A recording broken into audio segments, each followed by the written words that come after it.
Setiap pagi kita terbangun dan seringkali lupa bahwa bisa bernapas hari ini adalah rezeki yang tak pernah bisa dibeli. Kita terlalu sibuk mengejar angka di rekening dan lupa bahwa bisa tertawa bersama orang yang kita cintai adalah bagian dari kekayaan yang tak tercatat dalam sistem finansial. Lalu kita bertanya, kenapa hidup orang lain tampak lebih beruntung? Kenapa doa kita seperti tidak pernah dijawab? Apakah rezeki itu soal siapa yang bekerja lebih keras? Atau apakah ia berjalan seperti angin, bebas, tak bisa dikendalikan, hanya bisa disambut?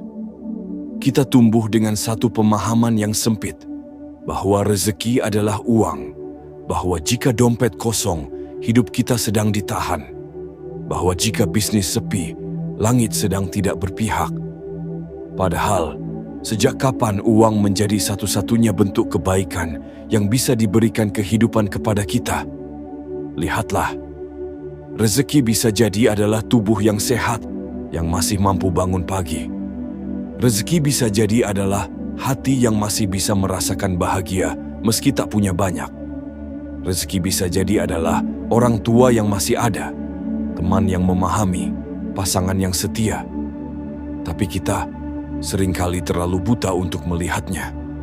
Karena rezeki yang kita cari terlalu bising, terlalu banyak angka, terlalu banyak hitungan, terlalu banyak perbandingan. Apakah kamu pernah berjalan di bawah sinar matahari sore dan merasa tenang? Minum kopi hangat di pagi hari sambil memeluk diam, mendengar suara anakmu tertawa dan hatimu seperti dipeluk dari dalam? Itu adalah rezeki. Rezeki adalah segala sesuatu yang membuat jiwa kita merasa utuh, bukan yang membuat kita terlihat kaya di mata orang lain. Orang yang tidur nyenyak di malam hari, meski tidak punya mobil mewah, dia jauh lebih kaya daripada orang yang gelisah di atas kasur bantal bulu angsa. Karena rezeki yang sejati bukan tentang apa yang kamu genggam, tapi tentang apa yang kamu rasakan saat menggenggamnya. Rezeki bukan hanya soal mendapatkan, tapi juga soal merasakan. Karena banyak yang mendapat, tapi tak mampu merasakan. Dan banyak yang merasa cukup, meski tak punya apa-apa. Ada satu pertanyaan yang mengganggu jiwa kita sejak lama. Mengapa orang baik seringkali hidup sulit, dan orang yang menyakiti justru dimudahkan rezekinya? Bukankah dunia seharusnya adil? Bukankah semesta mestinya memberi kepada yang layak dan menahan dari yang zolim? Tapi hidup bukan matematika. Rezeki tak dibagi menurut rumus kebaikan. Lihat saja, seorang guru yang mendidik anak-anak dengan cinta pulang ke rumah sempit dan makan ala kadarnya. Sementara seorang koruptor tidur di kasur empuk, dikelilingi segala kemewahan. Apakah ini bukti bahwa hidup tidak adil? Atau mungkinkah rezeki itu bukan hadiah atas perbuatan, tapi alat untuk menguji jiwa? Bisa jadi, kekayaan diberikan kepada orang zolim sebagai bentuk ujian yang tak ia sadari. Dan kesempitan diberikan kepada orang baik agar jiwanya dibentuk dalam kesabaran dan kekuatan. Rezeki bukan tentang layak atau tidak, tapi tentang kebutuhan jiwa untuk tumbuh. Jika Tuhan hanya memberi kepada yang sujud, maka bumi akan kosong dari orang kafir yang kenyang. Tapi faktanya, hujan turun di tanah siapa saja. Angin berembus di rumah siapa saja. Matahari tak pilih-pilih kepada siapa ia bersinar. Rezeki tidak memilih siapa yang paling taat, tapi siapa yang paling dibutuhkan oleh takdir untuk mengalami sesuatu. Mungkin kamu pernah merasa, mengapa hidupku tak semudah dia, padahal aku lebih jujur? Mengapa aku harus kehilangan, padahal aku hanya mencoba bertahan? Jawabannya bukan karena kamu salah, tapi karena jiwamu sedang dibentuk, bukan diberi hiburan. Tuhan tidak sedang menghukummu. Dia sedang mempercayakan sesuatu padamu. Karena tidak semua orang mampu tumbuh dalam kekurangan, tapi kamu bisa. Kita hidup di zaman yang serba instan. Sekali klik, semuanya tersedia. Sekali pesan, semuanya datang. Tapi rezeki tidak selalu mengikuti ritme keinginan kita. Ada kalanya kita sudah bekerja sekuat tenaga, berdoa siang malam, menjaga niat dengan jernih. Namun, hasilnya masih belum terlihat. Kita mulai bertanya dalam diam, apakah Tuhan tidak mendengar? Apakah aku sedang ditolak? Tapi tidak semua keterlambatan adalah penolakan. Kadang, rezeki hanya sedang menunggu waktu terbaik untuk jatuh. Karena jika kau mendapatkannya terlalu cepat, bisa jadi kau belum siap. Dan jika terlalu lambat, mungkin kau sudah berhenti berharap. Maka rezeki datang. Tepat ketika jiwamu bisa menerimanya dengan dewasa, bukan dengan serakah. Sama seperti pohon yang tak langsung berbuah setelah ditanam. Ia butuh waktu, sinar, air, dan keheningan. Dalam dunia jiwa, menunggu bukan berarti diam. Menunggu adalah bentuk cinta, cinta terhadap proses, terhadap diri sendiri, terhadap takdir yang sedang menguji. Pernahkah kau melihat seseorang yang baru menemukan jodohnya setelah bertahun-tahun luka? Atau seseorang yang baru bisa tertawa setelah kehilangan yang dalam? Mereka adalah bukti bahwa penundaan bukan bentuk penolakan, tapi cara Tuhan membentuk wadah dalam hati kita, agar saat rezeki datang, kita mampu menjaganya. Kita ini seperti bejana. Jika bejana belum kuat, air yang dituangkan akan tumpah. Maka, dia menunda, bukan karena tak sayang, tapi karena sangat mencintaimu. Tak ada yang ingin bersedih, tak ada yang meminta kehilangan.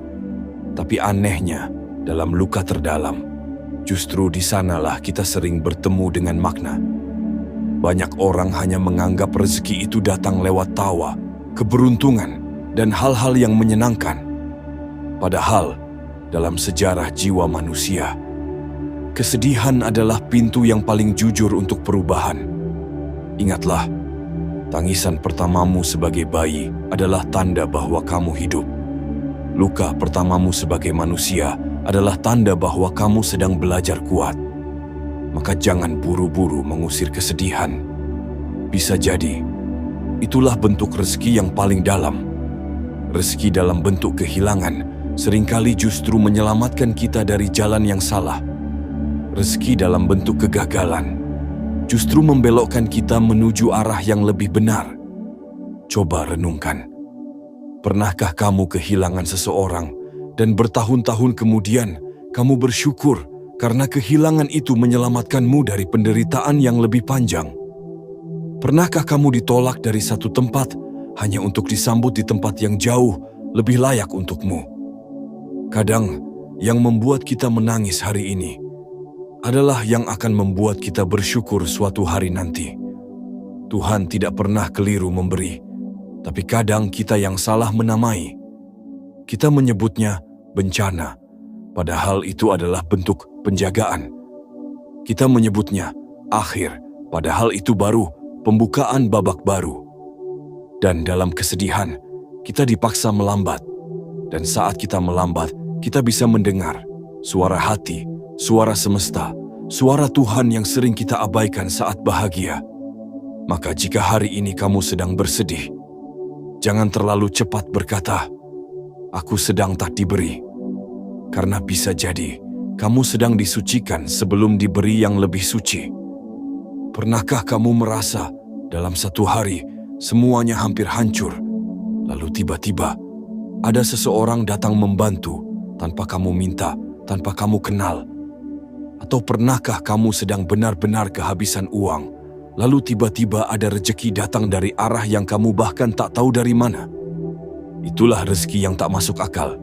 Rezeki yang bukan hasil dari rencana, bukan hasil dari kerja keras, tapi hasil dari kasih sayang yang melampaui perhitungan. Mungkin kamu pernah ditolong oleh orang asing. Mungkin kamu pernah dihubungi oleh teman lama di saat kamu benar-benar butuh. Mungkin kamu pernah selamat dari suatu bahaya, padahal kamu merasa tak ada yang menjagamu. Semua itu bukan kebetulan. Itulah cara Tuhan menyentuh hidupmu secara diam-diam. Kadang lewat manusia, kadang lewat peristiwa, kadang lewat kebetulan, yang sebenarnya sudah ditulis jauh sebelum kamu tahu akan membutuhkannya. Kita terlalu sering berpikir bahwa rezeki itu datang hanya dari kerja keras. Padahal, ada banyak hal yang tak bisa dijelaskan oleh usaha. Pernahkah kamu berpikir, mengapa kamu lahir di keluarga ini? Di tengah hiruk-pikuk dunia yang terus bergerak, kita sering terlupa akan satu hal yang paling berharga, ketenangan jiwa. Banyak orang mengejar rezeki berupa harta, jabatan, dan kemewahan, tapi lupa bahwa tanpa ketenangan, semua itu terasa hampa. Ketenangan jiwa adalah hadiah terbesar yang bisa diberikan Tuhan. Ia bukan barang yang bisa dibeli. Ia bukan sesuatu yang bisa dipamerkan. Ia adalah perasaan dalam diri yang membuat kita bisa berdamai dengan dunia, dengan diri sendiri, dan dengan takdir. Pernahkah kamu merasakan damai dalam hati, meski segala sesuatu di luar tidak berjalan sesuai rencana? Pernahkah kamu tetap tersenyum di tengah badai yang datang? Itu adalah ketenangan yang luar biasa. Ketenangan bukan berarti tidak ada masalah. Ketenangan adalah kemampuan untuk tidak dikuasai oleh masalah itu. Saat kita menemukan ketenangan, kita menemukan bahwa rezeki sejati bukan hanya tentang apa yang kita terima, tapi juga tentang apa yang kita lepaskan. Melepaskan kekhawatiran, melepaskan dendam, melepaskan beban yang tidak perlu. Ketenangan jiwa adalah bentuk rezeki yang paling dalam, karena ia membuat kita mampu menjalani hidup dengan penuh syukur dan percaya. Dalam keadaan damai, kita bisa mendengar suara hati dan suara Tuhan dengan jelas. Kita tahu bahwa apapun yang terjadi, kita selalu dicintai dan dijaga. Jadi, ketika kamu merasa hidup ini berat dan penuh ketidakpastian, ingatlah, ketenangan adalah rezeki yang tidak terlihat, tapi paling kamu butuhkan. Rezeki bukanlah sebuah titik akhir yang bisa kita capai dan kemudian berhenti. Rezeki adalah sebuah perjalanan yang terus mengalir sepanjang hidup kita. Setiap pagi yang kita bangun adalah rezeki. Setiap napas yang kita hirup adalah rezeki. Setiap kesempatan untuk memperbaiki diri adalah rezeki. Rezeki datang dalam banyak bentuk, yang terlihat dan yang tersembunyi. Kadang lewat hadiah besar, kadang lewat pelajaran kecil, kadang lewat tawa, kadang lewat air mata. Dalam perjalanan ini, kita diajak untuk terus membuka hati dan pikiran, untuk terus belajar menerima dan bersyukur, untuk terus menyadari bahwa setiap hal, baik dan buruk, adalah bagian dari pemberian yang tak ternilai. Dan ketika kita menjalani hidup dengan kesadaran ini, kita mulai melihat bahwa rezeki bukan hanya milik individu, tapi juga milik bersama. Rezeki mengalir dari satu tangan ke tangan lain, dari satu jiwa ke jiwa lain, dari satu cerita ke cerita lain. Maka, berbagi adalah bagian dari perjalanan rezeki itu sendiri. Karena dengan memberi, kita membuka jalan bagi rezeki lain untuk datang. Dan dengan menerima, kita belajar menghargai keajaiban yang tak terlihat. Jadi, jangan pernah berhenti berjalan, jangan pernah berhenti berharap.